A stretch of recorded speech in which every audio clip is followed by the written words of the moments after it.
Jerome Myles just decommitted from USC. So does Utah have a chance to land the five-star receiver? And one of the best Utah players from this past season announced he's coming back. We're reacting to that, as well as that BYU will be missing the Big 12 championship game. All that and more on today's Locked On Utes.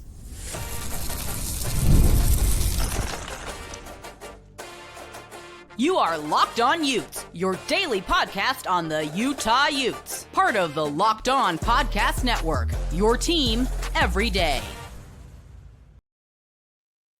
Hello, everyone, and thank you for making Locked On Utes your first listen and view of the day. We are part of the Locked On Podcast Network, your team every day. Make sure you like and subscribe if you haven't yet. We're available on YouTube as well as wherever you get your podcast to. If this is your first time listening to, we are on social media, so you can follow our show at Locked On Utes on X. Today's episode of Locked On Utes is brought to you by FanDuel. You can start the season with a big return on FanDuel. New customers can place a $5 bet, and you'll get started with $150 in bonus bets if you win your first $5 bet. You can visit FanDuel.com to get started.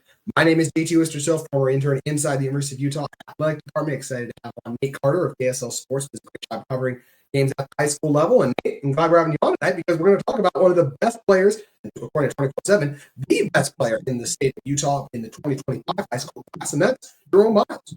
Jerome Myles was one of those players where Utah, he was silently committed to Utah, then Ole Miss, then decommitted to Ole Miss, then committed to USC after it was A&M, Utah, and USC his final three. And another one, just like Aaron Dunn, that ends up going to USC, and we're like, God dang, we missed out on him. But he just decommitted from USC, which I think is at least a positive sign. The statement that he put out was after talking with my family. Obviously, he put this out on social media. After talking with my family and God, I've decided to decommit from the University of South Carolina. Please respect my decision. Myles wrote on Instagram. So that's the big thing. Like, he did say that he's decommitting. Now, I will say he's crystal ball day.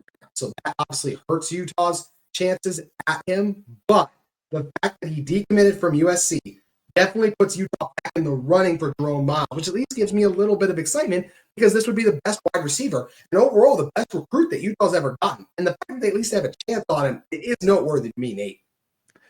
Yeah, for sure, JT. It's exciting to see that he's keeping his options open again. And just kind of this new carousel of college football that we see ourselves in with the transfer portal, with NIL and everything going through there. And so, yeah, definitely excited to see what opportunities the Utes have if they are able to make a enticing offensive coordinator pick here soon, if that's something that would change Myles's mind to stay in the Valley. Yeah, that'd be another massive thing, too. On tomorrow's show, really excited to talk about a lot of the offensive coordinator options that Utah has on the table right now. So we'll get on tomorrow's show. But sticking with everything with Jerome Myles, if you haven't heard of Jerome Myles, he's the 5th best wide receiver in the country. He's a top player in the state of Utah. 30th best player nationally, 6'2", 210 pounds. As I said, he's currently crystal ball day. Blair Ongolo, Greg Biggins, Tom Loy, all of them have him crystal ball, and all of those predictions also say medium right now. So the interest there is warm. I still believe Utah's got a shot at getting Myles. I think he's all you can ask for an incredibly talented receiver. I mean, not only did this guy light it up at Corner Canyon, like he helped Corner Canyon get and just the state of Utah get the best win they've ever had when Utah beat IMG Academy, or Corner Canyon beat IMG Academy a few weeks earlier. Like, you can't put into context really like how big of a win that was for the state of Utah. To really say, we know how good the talent is in the state of Utah, but the people are like, okay, like, who have you beaten? Saying to beat IMG Academy is pretty interesting. And Utah doesn't win that game without a Jerome Myles. He's a special receiver, the catch radius. He's a 5-star. He can really do it all. I think he would come in and be Utah's best wide receiver on next year's team. If Utah were able to land him, I think he'd be that good as a freshman. And that's the one thing that Utah can still entice an offer from with, Nate. Yes, we don't have A&M's the other one up there. This becomes an NIL thing, and Texas A&M with the SEC money, and just look. I mean, the amount of money they're still paying Jimbo Fisher tells us everything we need to know about how deep the pockets go for NIL resources. So yes, if it turns into an NIL thing, Utah's in trouble. But if it turns into a place, hey, where are you going to produce at earlier? Yes, Jerome, if you're watching this, I know Utah's passing offense was not impressive last year, but I do believe that's going to change with the new offensive coordinator hire. And I think he would have a lot more yards at Utah his freshman year than he would at A&M, which is once again why I believe Utah can get a conversation. And I do expect Utah to allocate their NIL resources differently, right? Like all the money's going to go to Cam Rising. So therefore, you will be able to give more to a guy like Myles. And once again, I think Utah has a chance to get back in this conversation. Is it likely ends up at Texas A&M and even probably? Sure. But I don't think you can completely rule out Utah, but there's still things that Utah has on A&M, even though A&M is right now, look, they're really good. We're just missed out on the SEC championship game, first year under Mike Elko, who's doing good things. But this would be a huge get for Utah. And, man, like I said, Nate, I would love to see Utah keep this guy in the Valley. Yeah, and that early signing day is right around the corner, too. Mm-hmm. So the kind of after those crystal balls after signing day seem to be a lot more positive at showing where players are going to go, and so we'll keep an eye out to them. I know the clock is ticking, so would it be nice to have as a Utes fan, of course, but I probably won't hold my breath on this one. Well, I'm going to be a little optimistic in the Christmas season, at least hope for it. Yes, we said probably going A&M, but I still think there's a shot, and that's where, hey, he's not going to USC. Utah right now would be the second favorite in my eyes for Myles, so we'll see how this all ends up shaking out. But even if they don't land it, I really liked what I saw from Zacharias Williams, obviously in the final game against UCF. Darren Zipper is just a true freshman, made some nice plays. Tayshawn Lyons didn't go great this year. That's still a 4-star with talent. You got to bring in another number 1 wide receiver. If Utah tries to bring in a number 2 wide receiver in the transfer portal, I don't feel great about that because of the history they've shown, right? Damian Alford, Emery Simmons didn't work out. Number 1 wide receiver, track record actually decent. Recently, Von Vele popped. Dorian Singer still put up a lot of yards this year, still over 700 yards complete, right? So that's where if you're still a number 1 receiver, yeah, Singer can just get over 700 yards, right? Only 1 touchdown, but still. They targeted him frequently. You compare that with an offensive coordinator. Even if Utah can't land Myles, Nate, I still believe they're going to be able to get a solid wide receiver in here. And I think Alvis Whitted has done a good job recruiting. Yeah, I think it's kind of the nature of the position. You have to be really confident to be a wide receiver, and so you want to be on the field. And so Utah's through the transfer portal showed guys roster spots and let them come try out and try to make their name at Utah. So yeah, I think they'll definitely get some new faces in that wide receiver room as well in this coming season. Yeah, they definitely will. Always looking to upgrade. Got a couple commits at the receiver position too. So I just see what that group will bring. The transfer portal time can always be scary because you might be losing out on some of your best players.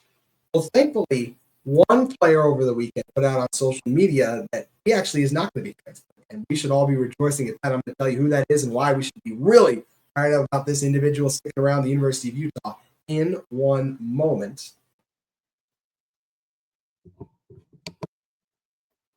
First, today's episode of Locked On Utes is brought to you by our friends at FanDuel Sportsbook.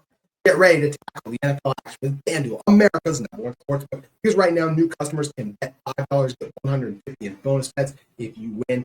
The FanDuel Sportsbook app gives you everything you need to place bets on the NFL all in one place. So when you get a hunch in the middle of the game, you can check out the latest stats, play, and so much more on the same page where you place your bets. You just visit FanDuel.com to join today. You get started with $150 in bonus bets if you win your first $5 bet. That's FanDuel.com. You can never waste a hunch and make every moment more with FanDuel, the official sportsbook partner of the NFL. And speaking of the NFL, so many great NFL games coming up. And college football championship weekend is here. We still got our Utah Jazz, not even just the Jazz, but all the NBA action, NHL, Utah Hockey Club. FanDuel continues to roll on, and college basketball is returning too. So FanDuel is still your place to go and place to be. You can head over to FanDuel, America's #1 sportsbook, and get started with $150 in bonus bets to win your first $5 bet at FanDuel.com today.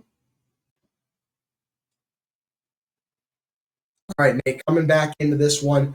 Look, Myles is the guy. It's going to be tough to get. So if you miss out on a high-level player, Myles leaves a little bit of a sore taste in your mouth. And like we said, probably what's going to end up happening, even though I think Utah still has a chance to win the playoffs.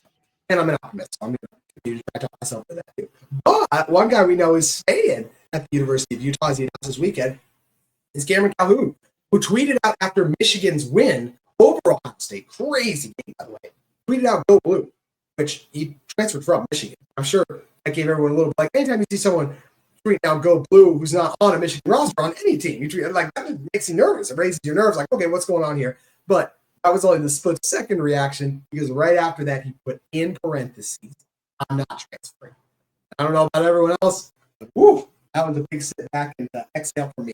For those of you who listened last week to Locked On Utes, we brought up how when you're draft, like we did a draft on this show, me and Tony Parks did, who are the Utah players you would want to keep most on your roster. I said Spencer Fano would be my number one pick. Tony Parks took Cameron Calhoun too. I think that was a really good pick. When you look at the flashes and the plays that Calhoun was able to make over the course of the season, didn't even start out here. I think he was battling injury, so it took him time to come back. He overall on the year registered 9 pass deflections. That led Utah pass defended, but just pass breakers, basically. He ended up with 1 interception. It was a really nice interception, too. I think he has the potential to be Utah's best outside corner. And honestly, for large stretches of the year, he probably was. He's 6. At the end of the year, I think he was the best outside corner for Utah. 6'177".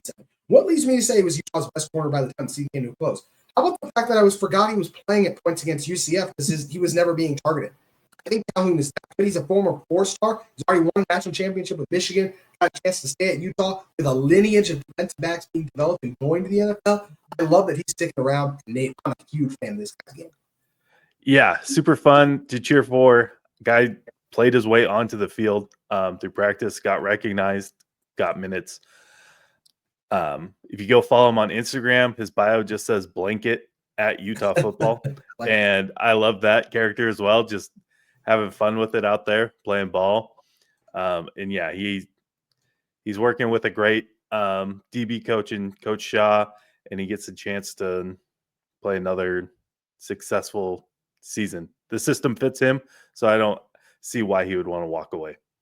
Yeah, and I feel like, as I mentioned, too, playing his best ball of the season. We didn't see him against Southern Utah or against Baylor because he was still getting back to health. And we saw him against Utah State, and he got an interception his very first game as a Ute, which sounds like a pretty legendary start to a career to me. And you look, he arguably played his 2 best games of the season, other good games along the way, but arguably his best in the final games, right? He had 3 passes defended, which was his season high against Iowa State, so just a week before. And then against UCF, as we mentioned, 1 tackle. If you only have 1 tackle as a corner, that's incredibly impressive. That means no one is throwing to your side and you're locking things up. By comparison, right? I like Samaya Vaughn. I did a lot of good things for the University of Utah football program. Did not have the greatest close to the season. Vaughn had a lot of tackles and was targeted and beaten coverage a lot in the final game. And he got the pick 6. He still made a couple of impressive pass breakups. But just talking about by comparison, like that's where Calhoun was playing some of his best ball this season. I think he's Utah's best outside corner right now. And speaking of Utah corners, that's what gets me fired up about keeping Calhoun, is he's an elite outside corner to me. There are a lot of positions. This season obviously didn't go Utah's way, right? Newsflash, we're not playing the big one game. So that's an obvious one. But one thing that was very encouraging and still really good is the defensive backs for Utah, particularly the cornerbacks, continue to deliver. Especially if you're talking like for next year, those guys were a good unit this year. Next year, I think they could be one of the best in the Big 12. When you look at returning and building on what they did this year. Smith Snowden, one of the best slot corners, and his interception was incredible. Cam Calhoun on the outside, great corner, a great outside corner, potentially can grow into a great outside corner. Elijah Davis did a lot of really good things too, starting several games this season. So he's another guy that I'm really fired up about. And you look at the depth there. Hennon Johnson, the Georgia Tech transfer who I heard after the first game, he got a medical and he announced his intentions to come back. I talked about Elijah Davis too. That's the guy who on the season ended up getting 2 interceptions. He had 2 interception experience there with that. 21 tackles overall. And I didn't even mention a guy like CJ Block. That's a former 4-star.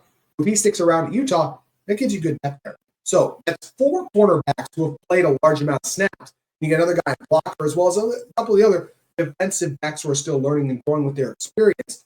I still feel the safeties we'll discuss another day. I like Theo Johnson, Nate Ritchie's still there too. So still some good in the safety room. But man, this cornerback room, Sharif Shaw is one of the best cornerback coaches in the country, and he delivered yet again this year.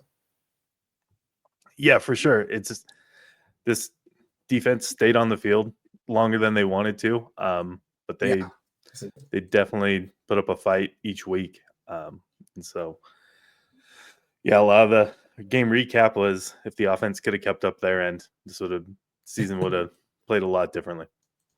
Oh, absolutely the case. And I'm just excited. As I said, this Utah football team They're bringing back a cornerback. Do they maybe want to add another veteran? Just Johnson's coming off season-ending injury. I get that. If they find another young, exciting player, sure, always welcome it. But when you're talking about team needs for Utah, which we've done a little bit on this show about transfer portal, like team needs, cornerback is way down there. Like outside of offensive tackle, Spencer Fano, Caleb Lomo, you're already just trying to keep those guys. Like Utah is set. If you're talking the best players on Utah's roster right now, for me, like going into next year, it's some combination of a Caleb Lomu, Spencer Fano, and I would include Cameron Calhoun as well as Snowden probably in there with, let's say, Lando Barton, maybe in there, Teo Johnson in the argument for that. But those two young corners are absolutely in the argument for top five, which once again, this gets me really excited. So I'm fired up about the current state and the future of this Utah secondary. And I'm curious to see what's going to all happen and play out with the transfer portal, right? There's a lot of changes that always come with the portal. It's going to be a new offensive coordinator hire for Utah. How does that impact things? We're going to continue to break down the state of the transfer portal as well as to continue to discuss the coordinator situation and hire. We'll do that on tomorrow's show too. Hey, what is your biggest question, like right with the Utah offseason right around? Let's hear it. I mean, they already lost they played their final game, so no bowl game. Still weird to say that. What are you most looking forward to seeing what happens with this Utah football team? Yeah, I guess it will be what direction does the offensive coordinator pick say about what we think the future of this team is going to be. And so that's kind of the biggest. Yeah, I think we're going to tell very quickly which offensive coordinator we get, which way this team's going to go, if it's going to light up the scoreboard or if it's going to continue to be physical Utah football that's just going to grind out wins. We'll find out. Yeah, I think you got to evolve and get more explosive on offense, but I do expect this Utah team to definitely still run the ball effectively just because that's what Morgan Scalley knows, right? So I'm very curious and interested to see how this team changes. And again, we covered it all offseason on Locked On Utes. Utah, not going to be in the Big 12 championship game. We're disappointed in that, obviously. But BYU, also not in the Big 12 championship game. Let's talk about what that means that the Cougars missed out on it as well as they are Utah's rival. Of course, we're going to break that down to close out the show in 1 moment. But first, today's episode of Locked On Utes is brought to you by our great friends at GameTime. GameTime is the place to be for all your ticket purchasing needs. GameTime is a new feature called Game Day that makes getting tickets to see your favorite teams play live even faster and easier. And yes, that means Utah Utes basketball right there for you to grab on GameTime. How about Utah gymnastics season right around the corner too, and Utah women's basketball season as well as also Utah men's and women's basketball. Of course, doing the thing. Shout out to Utah women's basketball. We'll have to talk about that on an episode this week. Notre Dame? Are you kidding me? What a win. Anyways, you can also not even just get sports tickets. You can get concert, comedy, and theater events near you. And why do I like GameTime? Well, they have several features, like panoramic view from your seat, which is an in-app before you buy. You can look at and see, okay, what's my view going to be like when I make a seat purchase, right? Also, it's a low price guarantee where GameTime will credit you 100% difference. It's also that GameTime ticket coverage. Your purchase covered with the most flexible customer service policy in the ticketing industry. You can take the guesswork out of buying tickets with GameFix. Download the GameTime app, create an account, and use code LOCKEDONCollege. That's capital L for locked, O for on, and then all of the word college is capitalized for $20 off your first purchase. Terms apply. You can create an account and redeem code LOCKEDONCOLLEGE for $20 off. Download GameTime today. What time is it? Game time.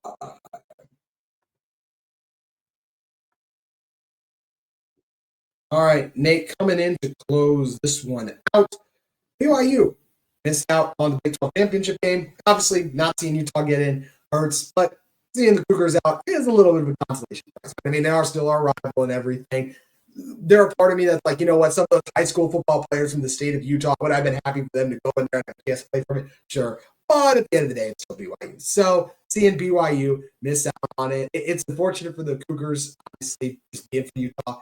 A little bit of a smile on my face as they did fall. And this is what's tough about the Big 12, right? Like they have their record. I mean, when you look at them compared to Iowa State, like they have the same record, but it just comes down to those tiebreakers where it's tough. All the teams have 2 losses in conference, except for Arizona State. I believe actually Arizona State No, they have 2 losses in the conference, I believe. Anyways, Arizona State, they get in there. It's a heck of a story. They were picked worst in the Big 12. Finished worst. Now they're first. And Utah was obviously second from the bottom, so that's where stuff's crazy. Then you get Iowa State in there, but no BYU. And that's the tough part. You lose to a hot Kansas team, and you lose to Arizona State, and that's a really good Sun Devils team on the road. That was a tough game. So that's just how the cookie crumbles. And Cougars are going to be in the Big 12 title game. I believe they were one of the 2 best teams in the Big 12. Probably. It's real. Like, them and Iowa State are really close to me.